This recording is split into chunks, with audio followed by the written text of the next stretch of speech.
Welcome in, Loons fans, to another edition of the Matchday Preview. Jonathan Harrison here, joined once again by co-host Manny Lagos. Manny, how are we doing? Quick turnaround for us after Wednesday night's game against FC Cincinnati, which we'll review later on in the show. But how are we doing this morning? Well, I've had better mornings, I mean, I think the week started off with a nice road win, and I think you're hopeful having a team like Cincinnati come to town, one of the better teams in the league at home. We need a home win. It's a little tougher to wake up when you don't quite get there. So it was another great environment. It was another great, if you're neutral, it was a great soccer game. A lot of strategy, a lot of different momentum shifts, but as a Loons fan, it was a tough one. It's tough to wake up this morning. For sure. Joined as well by the Pioneer Press's Andy Greder, a busy man covering the Gophers and Minnesota United. And it's that busy time of the season for you, Andy. How are you doing this morning? Quick turnaround for you as well. Yeah, I've been diving into Gophers Hawkeyes game on Saturday, so that's how I spent most of my mornings. If you guys want to talk about the Gophers passing game against the Iowa Hawkeyes, that's probably fresher in my memory, but I was certainly there last night and was a part of what happened at Allianz Field. And yeah, like Manny said, it was a tough one for Minnesota. Obviously, there's a high bar to reach when you're going against the reigning Supporter Shield winner. But I think when you're at home and you're in the middle of a playoff race, you're at least looking to get 1 point and maybe all three, even if the competition is high. Yeah, absolutely. A couple big rivalries for your beat this weekend with Gophers Hawkeyes, and then the nicest rivalry in MLS with Minnesota heading down to Sporting Kansas City, which again we'll preview later on in the show. Before we get to any of the Minnesota United action, though, I want to jump into some of this MLS action that happened over the past since we last recorded a podcast. And Manny, we've got to start with possibly one of the more crazier El Tráficos that we've seen. LAFC having a 2-0 lead at halftime, but then the Galaxy storming back thanks to Ricky Puig's just electric play on Saturday night and claiming a 4-2 victory that does a good job of securing their spot as the top team in the Western Conference. Yeah, I think Jonathan, we talk about the nickname El Tráfico, and there's been so many amazing, crazy games in this rivalry. I think there was some rumblings about the hell is real as being the better rivalry now, just because Columbus and Cincinnati are so good at the top of the league in the East, especially. Yeah. But I think this just hammered home that pretty much every El Tráfico has been just an outstanding, crazy, just so much insaneness in the game. And this one really had that down 2-0 to storm back and win 4-2 and really pin back LAFC for the entire second half. It was, a Galaxy team that we hadn't seen maybe in a decade, kind of having that kind of home result, especially being down.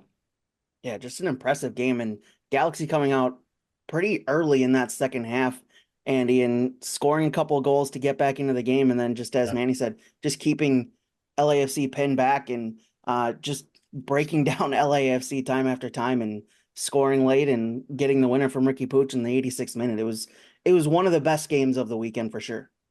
Yeah, like Manny said, I think it always kind of delivers. I think going back to when I remember when Zlatan came into the league and he had some great ones to start that one. Jovic had some big goals in this one as well. I think it's interesting going forward, right? What is Carlos Vela going to be able to do? Because that was such a interesting move at the end. I don't know what he has left. I don't know what his fitness is like, but obviously he was such a great player, and that move is made for what's looked at as maybe their top competition in the Western Conference in LA Galaxy. It looks like these two teams are probably the cream of the Western Conference, and bringing in Carlos Vela, I certainly think has this kind of rivalry and this kind of playoff implication in mind. How do you think he fits into that lineup that they have now, Manny, with Carlos Vela coming in so late into the season, not a whole lot of time left in the season to go, and bringing in a guy like that who we know can produce when he's on his game, but having not played for 7, 8, 9 months at this point, it's been a long time since Carlos Vela has played. How does he fit into what LAFC are going to do? I'm not sure. I mean, I think that's why this game was so crazy and important. Again, the Galaxy for the first time, I think in 4 or 5 years, actually really pretty much dominated the game. Even the first half, they were creating chances. They got kind of punched in the face twice in the first half and found themselves down 2-0 at halftime. But they had such a dominant performance in the second half. And I look at since the Leagues Cup final, where they really got dominated by the Columbus, since the addition of Giroux and now Vela, I'm not sure where LAFC is. Like I said, I mean, they're trying to play this defending counterattack style, which they hadn't been doing in the years past. And Steve's kind of gone all in this. So, yeah, I really don't know. Again, I think that's why this exciting rivalry was there for the Galaxy, because I think it's the first time in years that they feel like they're truly the better team and playing the better soccer late in the season for two of the bigger franchises in MLS. Yeah, because of that. That's not a good answer, but I really don't. No, that's understandable. It's hard to figure out how he fits into that. That result and the weekend or the midweek action leaves LA Galaxy 55 points in first place in the Western Conference, 5 points above Real Salt Lake and 6 points above LAFC. Salt Lake has 1 game in hand on LA Galaxy. LAFC have 2 games in hand. So things still could tighten up and close up in the Western Conference race at the top, but exciting times for sure. Other results to mention, Manny, you did mention Hell is Real, 0-0 draw between those two sides the same day as El Tráfico. But I think the notable result from last night, Sporting Kansas City 4, Colorado 1. Colorado a side looking to get into they already have a home playoff spot, but looking to climb the standings a little bit, but not doing it last night against the 12th place Kansas City side. Impressive result for Sporting Kansas City at home against Colorado, Manny. Oh, yeah. I think they've obviously got a big game on Tuesday, Open Cup final. They're trying to get a cycle where they put out their best roster, which I think we'll get to later when we preview Sporting Speak. But they put their starters out to get the win and kind of prepare for that final in the Open Cup, and played really well, scored early and scored often. So it was a good performance for them. Yeah, absolutely. Excellent weekend all around from MLS, and excellent midweek where we had a lot of rotation in squads and lineups and still produced some incredible results. Philadelphia 5, New York City 1. Real Salt Lake in that one, by the way. Yeah. Real Salt Lake 3, Dallas 2. Anderson Julio scoring from just about the halfway mark or halfway line of the field. It was incredible goal, which whenever you get those long range goals like that, always incredible. And Real Salt Lake helping Minnesota out a little bit in the standings there, getting the win over Dallas. Austin getting a draw against LAFC, which both big results with both teams coming in 5 points behind the Loons. The loss last night, or paired with the loss last night, leaves Minnesota 4 points above Austin, still 5 points above Dallas, which certainly helped make last night's result a little bit easier to swallow. Champions League back in action. Christian Pulisic, Weston McKennie scoring, American scoring. AC Milan lose to Liverpool, though. Juventus beating PSV. Bayern win 9-2. What other results stuck out to you guys in the early run of the new look Champions League that we have now, Andy? You know what? I didn't see too many of them. I think it's interesting just the format of it, right? You no longer have the home and away against 3 other teams. It's kind of more of a conference kind of style. You get more variety of teams that you play, and I think it'll be interesting to see how that goes. I'm kind of curious to see how interesting it is at the end, and how many tiebreakers and where we kind of go, and what are kind of the real talking points, because it used to be very streamlined, and we knew exactly who was going forward and what was needed on the last match day of each group, and now it's kind of more wide open, it seems. Do we like this, Manny? This new look Champions League? I know it's still early, it's only one round, but it just seems like, to me at least, as a fan of the Champions League and what we've, as you've said, Andy, what we've come to know and expect from this league, I don't think we needed this change, but here we are, Manny. Do we like this change? I'm with Andy. I think I need a little more time. I'm trying to obviously my go-to is I don't like change, and I'm kind of nervous, but I want to see how it plays out a little bit. I'm intrigued a little bit by it. So it certainly is different than the group format. There's no doubt about it. And I thought, I don't know if it helps the big teams or the little teams yet. I need a couple more rounds here to see where it goes, but it certainly is always fun when Champions League starts again, because you've got some of the biggest clubs in the world. You've got these midweek games that just add more soccer to your weekly calendar, which I love. So, one of the results that struck out to me is Joy Saputo's Bologna team is in Champions League, and they had a 0-0 tie against Shakhtar, which is a pretty good result for them considering they kind of changed their roster. And if a lot of our fans don't know, Joey Saputo owns Montreal Impact. Sorry, Club Foot de Montreal as well. So No worries there. Andy, we haven't talked to you in a bit, and so we haven't been able to get your reaction. Mauricio Pochettino, former manager of your Tottenham side, and now manager of U.S. men's national team. What do you think of this move for Poch and taking over the U.S. men's national team when they're about to host the World Cup in 2 years' time?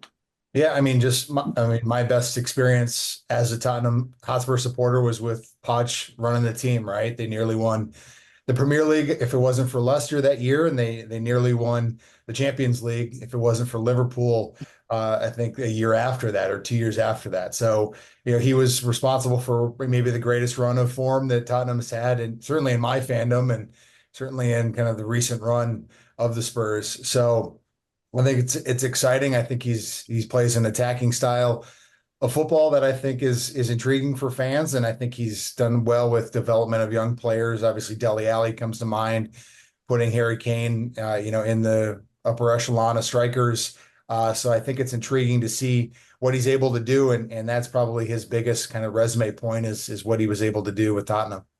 Yeah, absolutely. I'm looking forward to it and seeing how he fits in. You guys want to jump into the recaps here of the St. Louis win and this loss to Cincinnati? Let's jump right into these. Starting with St. Louis, we'll go chronological order here. St. Louis, a 3-1 win for the Loons on the road, going down early. Toishar scoring in the 4th minute, but then Bongi getting a goal in the 23rd minute, and then an own goal in the 52nd minute from St. Louis, followed up 10 minutes later by Kelvin Yeboah's 3rd goal at the time for Minnesota. In the 62nd minute, sees the Loons get a 3-1 victory over St. Louis. Manny, what were your general thoughts from this one? I thought it was a good comeback result for the Loons and a good result on the road when they needed to start building momentum towards the final stretch of the season. yeah, I think it was a big road game. It was a big game for us after a little bit of an international break and getting the result in San Jose. So it was our second road game in a row, and I think that first 10 minutes when they really came at us from and got balls in behind and scored a goal and had a couple other chances, you're looking at the like, ooh, we really are going to have to figure out how to navigate this game. And I thought the guys just showed up after those 10 minutes. I thought the rest of the 80 minutes was a really good, comprehensive away performance. The first half, I thought, just seeing the front four of Yeboah and Bongi and Load and Pereira all kind of move and connect, and Yeboah and Bongi loading that line. I think as the half went on, I think St. Louis did have a breakaway within those spells, but outside of that, I thought we really deserved to be 1-1, if not 2-1 up at halftime. Yeah, absolutely. I think there was a lot of absorbing pressure from St. Louis, which we talked about last week, that St. Louis, one of the more threatening attacking teams in the league, certainly putting in the most shots in the league going into that one. And they proved that early on with a number of early chances, a lot of going over the top, Andy. St. Louis really just trying to find a route over the top of the Loons defense, not really playing through the midfield. It felt like a whole lot, just trying to bomb the ball over the top and get in on the attack that way.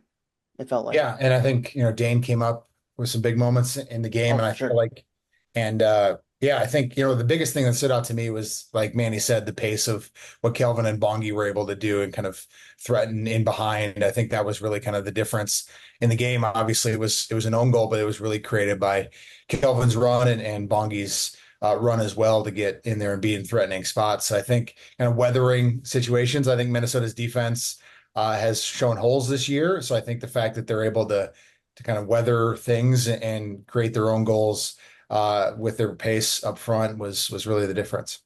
Yeah, absolutely. You mentioned Kelvin Yeboah there. He's been excellent. He's been everything it feels like the club would have wanted right away, hitting the ground running. Obviously, now after last night's goal, 4 goals in 4 games, just an impressive start for Kelvin Yeboah. And Manny, he's really been lively, pairing up well with Bongi, pairing up, as we saw last night, with Taniela Oluwaseyi in the later moments of that match. He's really been excellent, and you really can't say more. It feels like you can't say any more about what he's been able to do in the attack and build up play for Minnesota United since coming to the team. Yeah, I really, like I said, that the St. Louis game, coming out in the second half and getting on the front foot, and then Kelvin kind of creating the go-ahead goal. We really Joseph subbed into the game that in the second half, and I thought we really started to attack well down the left side. And really the turn of pace and the momentum he had, combined with Bongi had been doing a really good job of from on the right wing getting across the near post. It was just a great goal, and it was a great kind of clever turn by Yeboah, clever change of pace. Guy tries to follow him. He takes the knock and keeps going. It was a really fun goal because I think it was the timing of that really set St. Louis back, and I don't think St. Louis ever really recovered. I felt like this second half we really controlled any momentum or chances they could have. It really was that first half of those 10 or 12 minutes were deep. I actually think overall he came too deep in the game as a center midfielder to collect the ball off the center backs in St. Louis, and I think it kind of helped us not have him higher up the field where he's more dangerous. But certainly early on he was dangerous, and they were dangerous with balls over the top. But overall, I thought they ran out of ideas, and we just got stronger. And it really, I think Kelvin's goal really kind of changed the momentum and really set a tone that we're going to have a good second half. Yeah, absolutely. And another note from that match, and I guess from the Cincinnati match as well, a lot of these notes will probably cross over between these two matches. Tani Oluwaseyi coming off the bench, I know coming off international duty, so there was some managing of the minutes there. But with the amount of attacking threat that this team does, or attacking depth that this team does possess, Tani Oluwaseyi, who was the Loons' attack for much of the season to begin with, Andy, now coming off the bench, 8 goals on the season. That's a healthy weapon to have coming off the bench, but how does he get into this lineup? It feels like there's not a lot of space or places with how this attack is currently playing for Tani Oluwaseyi to get in and get full-time minutes at this point. Yeah, it sounds like he hyperextended his knee during international duty, and that was part of the reason that he's been coming off the bench. And it's also that Bongi was playing so well. Yeah. I wonder if there's going to be a little bit of a shift here. I don't think Bongi had his best game last night, especially defensively, and some of the responsibilities he had and kind of not being as reliable on the defensive side. And that's kind of why we saw him, I feel like, come off at halftime. So there might be an opportunity for Tanny to kind of reassert himself and get back into a forward spot next to Yeboah going forward. And there's probably going to be a need for some rotation. And I think that Tanny might see more of an opportunity now going forward, just given how I felt Bongi was defensively last night. So I think it's kind of ever changing. And I think, kind of, if you're able to flip it, now you have Bongi coming off the bench and his 10 goals as well. So I think it's a good problem to have. Eric Ramsey talked about on Tuesday that when he named the team, there was a quote healthy tension, and some people were looking at him maybe with some borderline anger,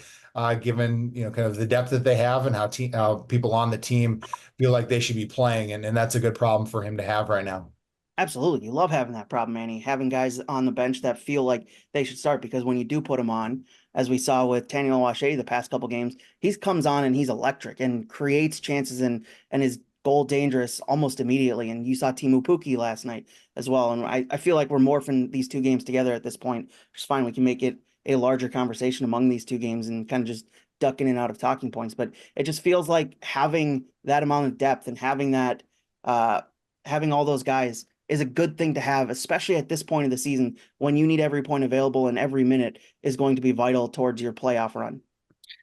Yeah, Jonathan, I agree. I'm going to try not to be too much a Debbie Downer. I'll just close on St. Louis. I thought it was a great away road win. I'm very excited about the additions, excited about the depth. In general, that we should be talking about the 3 points last night. If we have the depth and we can use it and it can be our advantage. So I still think Eric's got a lot of work to manage the group and manage how we're going to get the most out of the roster for this final run of 5 games now, 3 away, 2 at home. You're probably looking at probably 6 to 7 points to really guarantee it. And so I think there's some positives, but now we've got to kind of make sure the group is ready not to kind of moan about who's playing or not. But whatever your role is, we're ready to go every game and getting 3 points. And so, again, I thought last night, shifting to that, different than St. Louis. I think we started a little sharper than we had at home lately. First 20 minutes, I think, was ours, and we kind of had the great chance. And I just think right now we're a team at home that needs to finish its great chances because our confidence level drops pretty quickly. And I think that first half that kind of happened. After we missed our big chance, Cincinnati got into the game, We walked off at halftime down 2-0. So it wasn't a horrible first half. I think it was a half of two halves within the first half where I thought we were a little bit sharper the first 20. They're a little sharper the second 20. Two balls in behind, and we're down 2-0. And we found ourselves at tied or down at halftime quite a bit this year. So mentally, the fatigue of a game 4 days before and down 2-0 was a big task to try to get back into the game.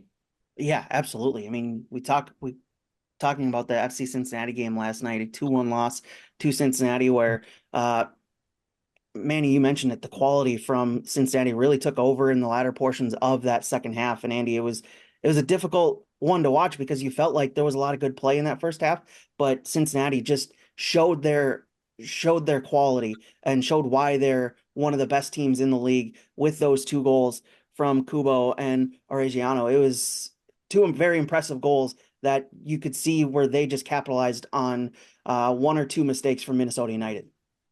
Yeah, I think I kind of have to disagree. I feel like there were more mistakes than that, right? I feel like Costa had a great chance as well from outside the 18.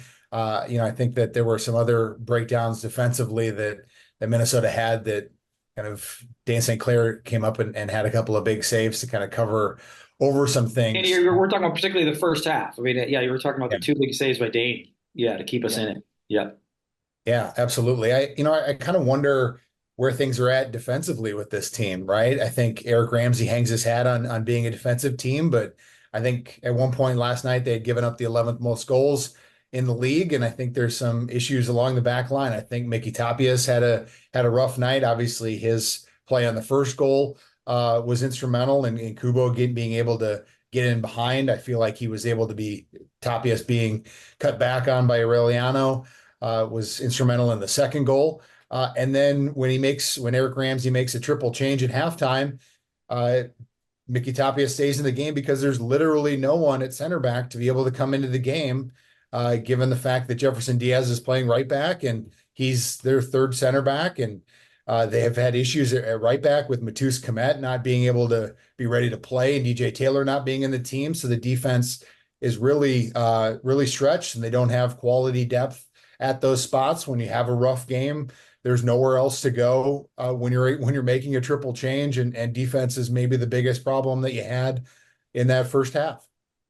Yeah, it felt like Cincinnati were targeting Tapias a little bit. They put you could see early on they put Calvin Kelsey, 6'3", 200-pound forward on him, and they really tried to take advantage of that height and weight difference and really kind of just pushing around Miguel Tapias, allowing Kubo and Acosta and Oresiano to kind of run around and find that back shoulder runs. And they certainly did that a couple of times late in the half. I think second half was a little bit different. You mentioned those three substitutions. They come on, they change the game. And it felt like the Loons really did a good job of getting back into this one. Obviously, you get the early goal, another penalty kick from Kelvin Yeboah, who once again does essentially the same run up that he's done the past couple times, where he just waits and does that little stutter step at the very end, waits for the goalkeeper to move, and then just kind of rolls it past the goalkeeper going the opposite way.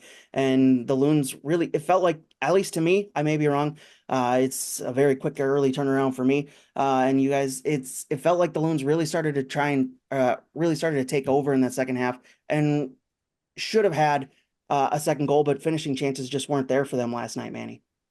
Yeah. I mean, my brain is still a bit at the first half. You mentioned the Venezuelan kid, 20 years old. They bought him from Shakhtar. I think you're exactly right. I think they put him on Tapias to kind of see if they get physical. And I thought, lo and behold, Kubo ended up having a great game and really busy.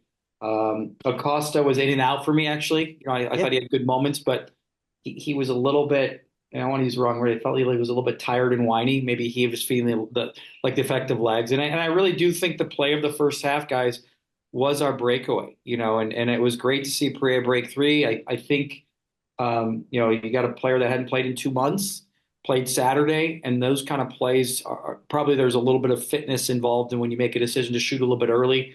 But it was such a great chance where I think if he took another touch, he would have realized he had Bong to his left, eventually Yeboah to his right, or he could have slotted in. And you want those plays back just because I think right now at home our confidence to get going and getting leads has been so tough. And I think that was the play of the game, unfortunately, where when we miss a big chance, we've tend to dip our heads a little bit. And so I certainly think that gave Cincinnati a chance to get into the game and get some possession and get chances. And like Andy said, we probably gave up too many good chances, not just the goals, but Dane had to have two world-class saves in that first half. So for me, that the mental side at home, the pride came out again. We came out in the second half and we battled well. It reminded me of Seattle and getting an early goal. Probably just a little bit too much kind of bluster without chances until the subs came on late. I mean, I thought we did a really good job after we scored in the 51st-ish minute for about 7 or 8 minutes there. And then Cincinnati really kind of absorbed our pressure well, had a lot of possession. And one of the if we're talking about Cincinnati way, by the way, guys, and if I take off my Minnesota United hat and I have my U.S. soccer hat, watching Miles Robinson live, his physical presence, his ability to recover. I had a chance to talk to their staff last night, and we kind of all agreed, like, I think he's the best center back in the pool. I mean, when you look at Chris Richards, you look at Austin Trusty, you look at Vickers and at Celtic, I think right now he's got to be our number one starting center back for the World Cup from what I saw last night personally. So there's a positive, as a U.S. fan, that we got to see hopefully potentially a live starting U.S. center back. Yeah. Manny, I wanted to go back to the Perea chance. So you just feel like you just feel like he needs to take one more touch, kind of just slow play it a little bit and see what develops, and not really it's go to Bongi or shoot it this way or wait for Yeboah. But just take a beat and let it develop a little bit more. Yeah, I really think, he played his first game in 2 months on Saturday. You have this moment where you're blowing out all your muscles. You're just going. You kind of hear the footsteps, and you're everything you want to slow down in those moments. Unfortunately, it sped up for him where he got nervous, and he couldn't just kind of relax and take that one last final touch to kind of get the goalie to freeze and then decide how he wanted to make the play. And again, we've all been there, and I think in those moments, it's easier to critique it now, and things are happening so fast, and all those kind of elements are moving so fast. It is hard, and I do think to me that was a little bit of a fatigue decision where the guy was a little bit further behind than he realized, and he didn't quite was able to kind of slow down and figure out what the next step was. I think just one more touch would have solved everything. But the bigger thing for me wasn't that happens. I just think right now at home, us missing big chances, we were worried about creating more big chances while the game is tied. So I think that's where the area of the miss, it became really big because right now our home form is lacking a little bit of confidence to find results. And it hit us hard, because right after that we gave up 2 goals to going down 2-0 at halftime. What did you guys think of Perea's 2 first appearances for Minnesota United? You mentioned he was substituted out in both of the games. Obviously first full games in 2 months, as you said, Manny, but I liked what I've seen. He had some nice build-up play on that left-hand side with Carlos Harvey early on in the match last night against FC Cincinnati. But overall, what did we think of his 2 games? Andy, I'll start with you then, Manny. Yeah, like you said, I feel like there was some nice build-up play, I think, with Joseph as well last night as well, and kind of combining and creating. I think we're still trying to see a little bit more in the final third, but I think we're seeing a willingness and an ability to create and do some playmaking in kind of central left central midfield. So obviously, I think we want more. But to Manny's point, it's been about a month without a game, and he's trying to get his feet underneath him. And while we're so surprised or so thrilled that Kelvin Yeboah has been able to hit the ground running, I think there's a little bit of patience with Perea as he gets acclimated. Yeah, great game Saturday. I thought he put a really good shift in, particularly in that first half. There were some really good passing combinations that you saw between Bongi and Lode and Pereira and Yeboah. So for me, those are still in my mind that last night, there were some nice moments, particularly entering in the final third. The quality just was a little bit lacking, which to me it ends up being a little bit of a fatigue thing.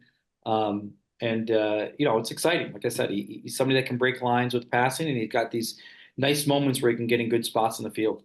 For sure. Sticking in the midfield, I want to highlight Hassani Dotson. I think, excuse me, of late, the last couple games, Hassani Dotson's really been on it in that midfield for Minnesota United. Just been excellent defensively, getting the ball forward as well, sparking counterattacks for the Loons. I think he's been really, really lively and been a really standout. He's had some really standout performances of late, Manny. Yeah, I mean, outstanding last night. Man of the match, no doubt. He was everywhere. He was really our physical presence. Cincinnati is such an athletic, physical team. That's why my second man of the match would probably be Diaz. Those two guys athletically really stood up to a lot of stuff, drove forward, kept the play moving, won a lot of their duels. And you're correct. Hassani was outstanding last night. I mean, I think he's had a great month of soccer here. And he's really shown some qualities where it was a little bit tougher to see him to get him kind of going earlier in the year. But yeah, outstanding last night. I think we also mentioned Dane St. Clair earlier on in our conversation. He had some impressive saves for sure last night, Andy, and the Loons have certainly needed him. As you said, defensive woes have allowed a number of chances for opposing teams, but Dane St. Clair's come up big time in the past couple games to help Minnesota stay in matches or win them like they did in St. Louis. Yeah, I think what stood out to me is kind of how vocal he was and how demonstrative he was at times, right? I think he kind of sensed that they were getting opened up a little bit, and he kind of felt the need to kind of assert himself. I think he's showing him an ability he's wore the captain armband a few times. I think he's more confident in a leadership type role. And we saw it at times, either getting on guys or encouraging them at different times and kind of being a leader back there, especially when the defense is having some holes. Yeah, and two world-class saves. Particularly that first one. Yeah. I mean, getting those fingertips on that around the post was outstanding. So, guys, the only thing I bring up too last night, I think I brought up confidence for stuff, but you do have to give some credit to Cincinnati, particularly with the second goal. That was a world-class goal, world-class movement, touch to break Oriano, and then the touch around Tapias and the outside of the foot finish. That hits you hard when a team scores that type of goal. It was a great goal. And I would argue, for people that were there last night live, Oriano's probably the best left back, wing back, versatile player in the league right now. I mean, he was outstanding. They switched him to the right, can play with both feet. He really is kind of taking the league by storm. So there was some quality in the field last night for both teams, and Cincinnati definitely has some good quality. There's no doubt about it. And again, I highlighted him because I thought he really has looked good this year, and then scored, a worldly goal last night. Yeah. Manny, do you feel like Eric is asking a little bit too much of defenders at times, right? I think with Jefferson playing fullback and Bongi coming back and playing some more defensive roles and going from a back five to a back four, is there a little bit too much shifting defensively to be opened up at times with guys not in familiar roles and having those kind of responsibilities ingrained in them? I think the chunkiness of the Leagues Cup and the chunkiness of where the transfer window ended, and that the fact that we have the sense of urgency of wanting to be a little bit more sharper with the elements you're talking about, combined with we only have 5, 6, 7 games left in the season, is tough because we are trying to integrate. I think there's a lot of teams doing this, by the way. So we're not the only ones struggling with this. I think, Andy. I think the timing of the transfer window and then the Leagues Cup and then getting guys in and then kind of forming roles to kind of finish up your season and kind of feel like you're there with your defensive plan. At the same time, I think the versatility can do that. So like I said, Diaz played right back on Saturday against St. Louis. Right. Not nearly as comfortable as he was last night for me. Obviously, last night he had some great moments defensively, great driving forward. He was a little more cautious going forward as a right back, but solid defensively. So I think, again, I think we're still trying to navigate how we're going to play at home and on the road. And a lot of that has to do with the earlier road form or home form where we haven't quite gotten on the front foot a lot. So there's no doubt, we have to get points. So he's got to try different things, and he's got to both prepare tactically for the game and the setup. And if it doesn't quite work, he's got to manage within the game to make sure we try to get the points. But I don't think we're where we want to be. There's no doubt about it. I think we're still heading in the right direction. I still think we can make a nice run here getting into this playoffs. And I think we'll be a dangerous opponent if we do. What is that? Excuse me. What is that balance of trying to figure out and insert some of these new guys into the lineup and changing formations like we've seen the past 2 games? There's been some big formation switches. What is that balance at this point in the season when you're fighting for a playoff spot. You're in that you hold that last playoff spot, and you need every single point. What is that balance, Manny, for you in being able to insert some of these guys this late in the season and make some of these big tactical switches? Yeah, I think it's the balance of what you pay a manager to do, which is balance between trying to decide if he wants to put his best players out there and whatever capacity that is, or if you want to try to get a system that works and kind of adds the structure and stability we want. And both are kind of right. I look at Robin last night. He was a little bit tired. He really felt the effects, I think, of the international break and then the travel to St. Louis where it's really humid. Robin's been great. You want him on the field. His touches are outstanding. Even moments where he's tired and gave away some balls that he almost never gives away. He had a couple other balls that were in behind that almost got us back into the game. So, it's a tough balance to decide. When do I put my guys? And by the way, managing 3 games in a week, not easy to do at this time of the year when you're really trying to get points and you're trying to figure out rotation versus do you play your starters? So you asked a great question. The answer is, it's a learning curve that I think happens for the individuals in the group. And maybe we didn't quite get it right last night, but we also were playing against a darn pretty good team that came at us as well.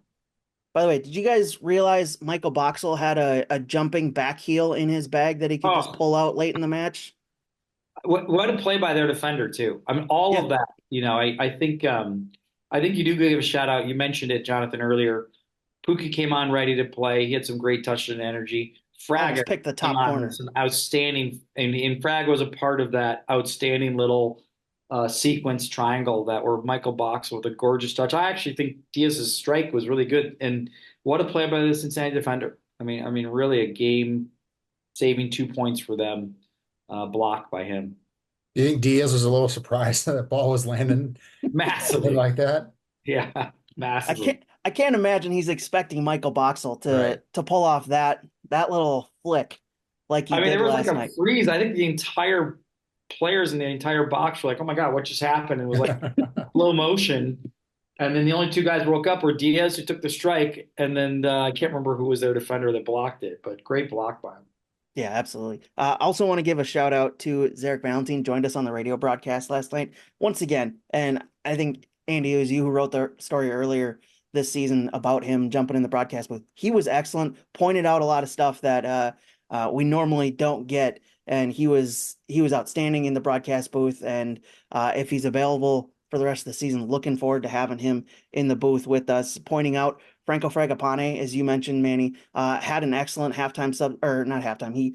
late game substitution. Said, let us know as he was coming in that Fraga's been probably the best player in camp or in practice the past couple weeks, and that he was really looking forward to seeing what he did. And Franco Fragapane lived up to it. Also shouted out Will Trapp for an excellent overlapping run and the selflessness that it was to do that overlapping run on on Josef Rosales on that left-hand side late in the match.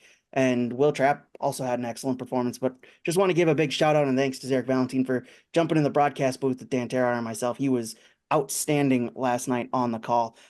Any other notes from you guys on either of these 2 matches before we start previewing Sporting Kansas City? One thing that jumped out to me is we asked Kelvin Yeboah about his penalty kick strategy because after St. Louis, his hesitation or, like you said, a stutter step, and he felt like that just gives him a little bit of extra advantage to see where the goalkeeper is going to commit. So he felt like it was kind of his way of doing it, and then he caught himself, and he's like, "Well, now that I told you that, I might switch it up." So I was wondering what he was going to do last night, and then he goes back and does the exact same thing. So I think it's certainly working for him. I mean, he's 3 for 3 from the spot. He mentioned that he does his little drink sipping celebration for a friend in Italy that they love espresso macchiatos. And what that was for. I thought we were going to see that again last night, but he looked like he kind of had a little prayer instead. So it was interesting to kind of see some of the kind of other things that Kelvin Yeboah has been doing kind of around his success and kind of celebrations after. Yeah, I'm with you, Andy. 3 great PKs just because 3 times in a row the goalie has done the same, can't stay settled. and he freezes the goalie. So, it's fascinating now if it goes to 4, what he does and because goalies Right. study every single guy's PKs. They know going in that this is how he's shot his last couple PKs. So, it was another, to your point, 3 great PKs, exactly the same. Yeah. Yeah, Very just rare. does that Very stutter rare. step, waits for the goalkeeper to move, and they've always moved Yeah. generally to their right hand side, and he just kind of pushes the ball into the It gets much goalkeeper's net. tougher when he doesn't move next time. That'll Yeah, be the real test. Can he keep his composure and recalibrate how he wants to shoot it within the moment? So yeah, that. because if you do that step, you're kind of almost taking away the power you have in that buildup. So it'll be interesting to see if the goalkeeper stays still, what will happen. I wonder if he does just the exact opposite and just goes up and just rips it There you right go. away, right? Just like no hesitation, just like so quick. Yeah. Because I mean, Roman, their goalkeeper, kind of was outside of the net and was doing a little gamesmanship and Drew Fisher had to put him back in the net. So there was a little bit of that. So, going forward, if he just kind of immediately rushes to the spot and Andy, I love that you saw that. The shenanigans of yeah, that bugged me so much. You could just see it, the gamesmanship when, yeah, guys try to scuff the penalty spot. Goalie goes like 10 yards over to the side when it's already been. Goes outside the 18. Yeah, we've already had like 4 minutes of waiting for the PK to even happen with VAR. So yeah, it was a tough one. I thought Drew Fisher was okay last night. I thought the yellow card early was not great. That really set a bad tone for the guys to kind of push him a little bit. But I also know probably on the field it was a very intense, physical, late season match, and those aren't easy for referees as well. Manny, did you have a handball shout at the end, or was that Oh, kind of unintentional? It's a tough one. I don't. Where did you fall on that one? I didn't feel like it was an intentional one, and some people in the locker room as well kind of felt like it was inadvertent. Yeah. So Yeah, that's probably where I fall with that. Yeah. I mean, the funny thing is though that this rule keeps on changing every year and kind of what is a handball, what's not in the box. But I think maybe what surprised me was how quickly the decision was made, yeah. right? So yeah. like bang, we're done. It wasn't like take a second and see Yep. what Well, we do. Yeah, and review. especially after the lengthy VAR check we had earlier in the second half there on the penalty on that went against Cincinnati, excuse me. It felt like that was a very quick decision, especially in that moment of the game. It's literally the final action of the game, and it was a very, very fast VAR check, and the game was done. I think that's what surprised me the most.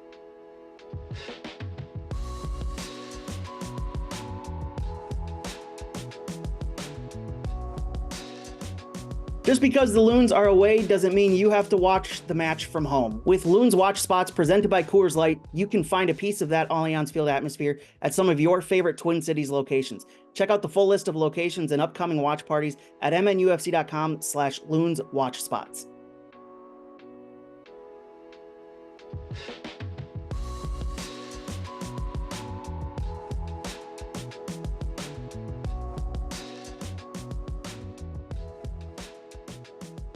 Going into the Sporting Kansas City match now this weekend. This is an interesting one because Sporting Kansas City are in a bit of form, getting points out of 4 of their last 5 matches, only losing once, a 2-0 loss to Seattle on Saturday. They get a huge win last night against Colorado Rapids, a 4-1 win. But the thing that they will certainly be keeping an eye on, and I know you hinted at this, Manny, they have the U.S. Open Cup final this Tuesday against LAFC, right? A quick turnaround for them. So how much of that for you guys will play into what you expect to see from Sporting Kansas City this weekend? Well, I'm going to throw it at Andy and ask. Well, hopefully he's better at math than me. Where's Kansas City for making the playoffs? I mean, what do they need to have happen to? Oh, they're quite They're far 8 points behind Minnesota. Yeah, with Okay. what, like 3 or 4 teams in between Dallas, Austin. And Minnesota has a game in hand. Yeah, yeah. Okay, So they certainly have a lot more to play for at the U.S. Open Cup, I feel like, than making the MLS Cup playoffs. So I no, think, for sure. Yeah, it's a trophy for sure, and I know Peter Vermes will want a trophy. And I guess my question is: there any like Hail Mary like they had last year where they can make a run and make the playoffs, or is it so far gone that they'll play their second team on Saturday? I think that's the big talking point for Peter is, yep, they got to win last night. So are they in it for making a run to get the playoffs and try to get the Open Cup? Or is Peter just going to put all his eggs in taking a second team model for playing against us? and all the first team guys are playing on Tuesday for a trophy. Well, I think if the Loons win this weekend, they've only got 3 games left, so I think they would be eliminated if they lose to Minnesota United this weekend because they'd be more than 9 points behind, and that's all the points they would have left in the season to play for. So if I'm doing my math on the fly, which again, it's 10 a.m. the morning after a game, so that may be wrong. So excuse me if I'm wrong, but I'm just thinking off the top of my head, I think they would be eliminated if they lose this weekend. So their playoff lives kind of hang in the balance here on this game. So I think there's certainly a lot to kind of weigh there for Peter Vermes, guys. Yeah, Yeah, but absolutely. if we get any points, then they're eliminated as well, right? Yeah. Okay, so I think that just my gut says then Peter will probably go with a rotated lineup for this weekend and getting ready for that Tuesday trophy is my guess. So I don't know where you guys sit, but that's my guess is they'll say, listen, young guys, keep our playoff lives alive by seeing if you can get some points this weekend. But really, he'll probably prepare the guys who played last night in their big 4-1 win as the starting group for Tuesday against the final. Yeah, maybe it's more of a rotated side, and if they're in it late, they might bring some of those guys on to try and get a result and steal a win. Obviously, Kansas City away has been a difficult game for Minnesota, kind of regardless of who's out there or who's on the team or who's on the sideline. So, yeah, it'll be a challenge, I think, either way. But yeah, there might be some openings there given what Kansas City has midweek next week. Yeah, and I think when you talk about this matchup, you talk about where this game is played, you can't not mention the run of form that Minnesota has had down in Kansas City. Outscored 25-3 in those matches outside of the one playoff win, a 3-0 win in Kansas City in the playoffs back in 2020. An excellent game at that. But in regular season play, it's been anything but friendly confines down in Kansas City. Manny, we talk about the run of form in Seattle. This is very similar. How do the Loons turn this around? And I know it's different coaching staff, it's different players, but it never seems to matter what kind of form both these squads are in. It always seems like Kansas City just get the better of Minnesota in Kansas City. How do the Loons this weekend turn that around?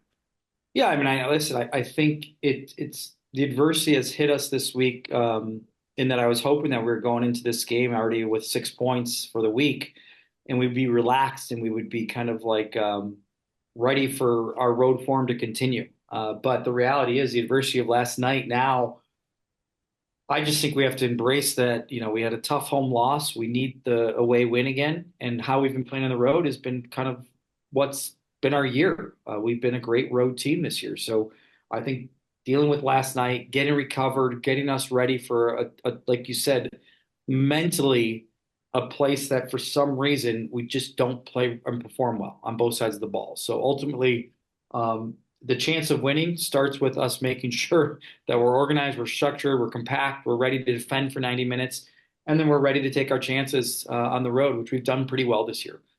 So to me, it's really being hungry mentally to play well, which unfortunately we haven't. I mean, I think we tried as a club be honest about when we do well or not well. Like I said, there were strengths and weaknesses of last night's game, which we're honest about. I think in Kansas City, it's been too much just poor play and poor mental hunger to really have a good 90-minute game. And that's what it's going to take this weekend is that we are good defensively, we're organized, we're compact, and then we're ready to get numbers forward and get back on defense again. Yeah, I for wonder how sure. much rotation Minnesota's going to have. Obviously, it's their Yeah. third game in 8 days, and a lot of miles on some guys as well. I think, while it came as a bit of a surprise to see a triple change at halftime, that might be a benefit going forward as guys like Pereira only had, 45 minutes. Will Trapp only had 45 minutes. Bongi, Tanny, some guys that didn't maybe have, a bigger shift on a midweek game might be more available here come this weekend. Yeah, I Yeah, think that big decisions for Eric here. Obviously, the team will wake up today. They'll have a regen session, and then somewhat of a tactical preparing session, but not too long, trying to get recovered in 48 hours for this game. So you're bring up a great point, Andy. It's going to be a big decision about what players play and why, and what tactical setup we have and why. both coaches certainly have a lot of decisions to make ahead of this one. How much do the two earlier wins this season, 3-1 win and a 2-1 win for Minnesota United, play into this match? I know those games were a long time ago in April and June were those games. So it's been a while since these two teams have matched up, but the Loons have beat Kansas City twice, both at Allianz Field. How much do those games play into what we'll see on Saturday, Manny? I think any advantage we can have going into Kansas City, whether it's a placebo or whether it's real, our mental toughness needs to feel all of it, and we need to figure out a way to get a result there because, like you kind of mentioned, historically it just hasn't been good enough, and I think our club is actually expecting to grow and get better, and this is one of those places where we've got to now decide that we want to be hungry to get points at. I think, Eric Ramsey has reversed the course of Peter Vermeer's own and Adrian Heath, for so many years at the end of that rivalry that, Eric Ramsey's kind of reversed it and has had some success. I think, while we can be so guilty of recency bias, I think when it comes to the rivalry, we look at kind of the longevity of it and forget what Eric has been able to do and have success against KC this year. We're probably not going to see an iPad broke out in the press conference afterwards, are we? Oh, I hope so. I really, that still is one of the better ones. Obviously people kind of sent one from Caleb Porter a couple weeks ago, but the iPad and Peter, that was, oh my gosh, how good was that? Like just right there. That was so good. Yeah. Just a meme put on a tee. Right. Andy's just licking his chops. He's like, thank you. Looking forward to that one for sure. 7 p.m. pre-match show, 7:30 p.m. kickoff. You can watch that one on MLS Season Pass. Listen to the broadcast with Dan Terra and myself on 1500 ESPN. Looking forward to that. Plenty of games coming up this weekend. You guys want to predict some of these scorelines and kind of preview the weekend that will be for MLS? And I think the best way to do this, Manny, like we did last week, looking at these games that Minnesota will certainly be scoreboard watching during the match. Austin FC hosting Houston. Austin getting a 1-1 draw last night with LAFC. Houston getting a 1-1 draw with Vancouver last night. This one in Austin for another Texas derby. Who we taking in this one, Manny? I'll start with you, then Andy. I mean, again, when you do it this way, Jonathan, the problem is my brain just wants to go the result that Minnesota needs. Which I think, would a tie be good here, or would be Austin losing? Well, I think it depends on what you think is more likely, right? Are you more concerned about Minnesota making the playoffs or Minnesota making a jump? This is a great question. This is 7 or 8. Yeah, well, when do these games kick off start then? I want to know our result on Saturday first before I answer that, Andy. They're both at 7:30, so they're both at the same time. All right, now I'm gonna go with Houston with the win. I like it, Andy. Yeah, I think Houston as well. I think obviously Austin had a really nice result last night, but yeah, I think it's more important that Minnesota avoids being knocked out of the playoffs and less important that they climb up to the 7th or 8th spot. So for Minnesota's benefit, I think it's important that Houston gets the win or they split the points. But if Austin gets the win and the form in Kansas City continues to be a problem for Minnesota, then the pressure could start to come as the season comes to the end. Portland holding a 4-point lead on Minnesota in the standings for that 8th spot. Houston holding a 6-point lead in the standings on Minnesota for that 7th spot in the Western Conference playoff races. I think I'm going to go Houston here as well. Portland's going to be tough to catch with how their attackers are playing of late. They are just on fire. I think it was 44 goals from their 3 main attacking pieces this season. It has been something crazy going on in Portland. They've had a number of wild results, and there was a 4-4 draw against St. Louis a couple weeks ago. They're going to be a tough team to catch.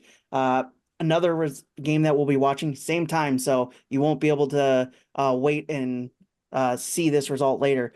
Dallas hosting LAFC. Dallas, I don't remember what they did last night. It was a 3-2 loss to Real Salt Lake, and LAFC, as we said, a 1-1 draw with Austin FC. This one in Dallas. I'll start with you, Andy, then Manny, you can take it.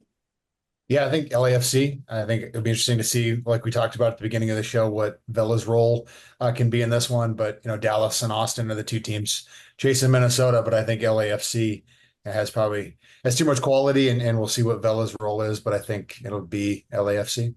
They'll have that game. They'll have the U.S. Open Cup final on Tuesday as well, so they'll have to worry and figure out rotation as well for LAFC. Manny. Yeah, I mean, I think like.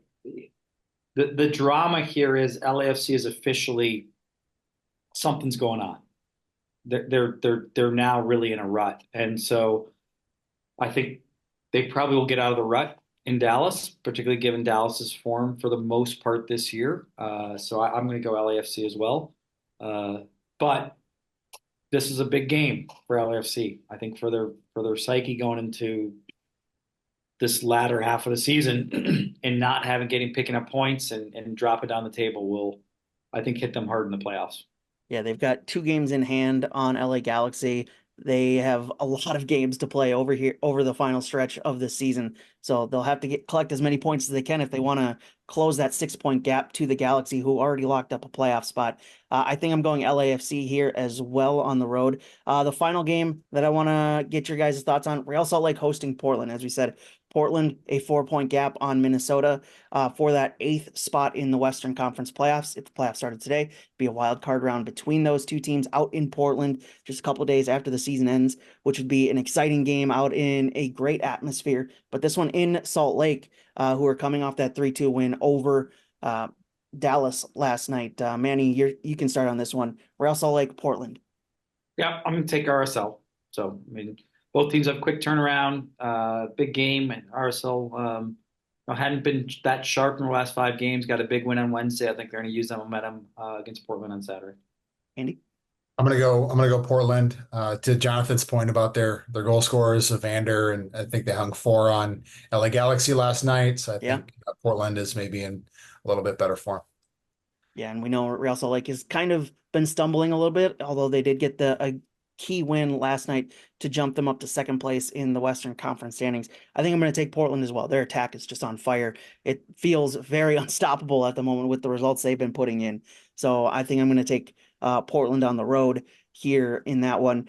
Boys, it's been fun talking to you and recapping some of these games and previewing a big matchup this weekend in Kansas City. Loons looking to turn around a poor run of form in Kansas City, looking to continue to kind of secure their spot in the Western Conference playoffs, looking to potentially eliminate a possible rival if Kansas City were able to go on a run here in the latter portions of the season. But we'll talk to you all Minnesota United fans next week. Tune in to that game against Sporting Kansas City this Saturday, 7:30 p.m. kickoff on MLS Season Pass, 7 p.m. pre-match show on 1500 ESPN with Dan Terrar and myself. Looking forward to that, and we'll talk to you all next week.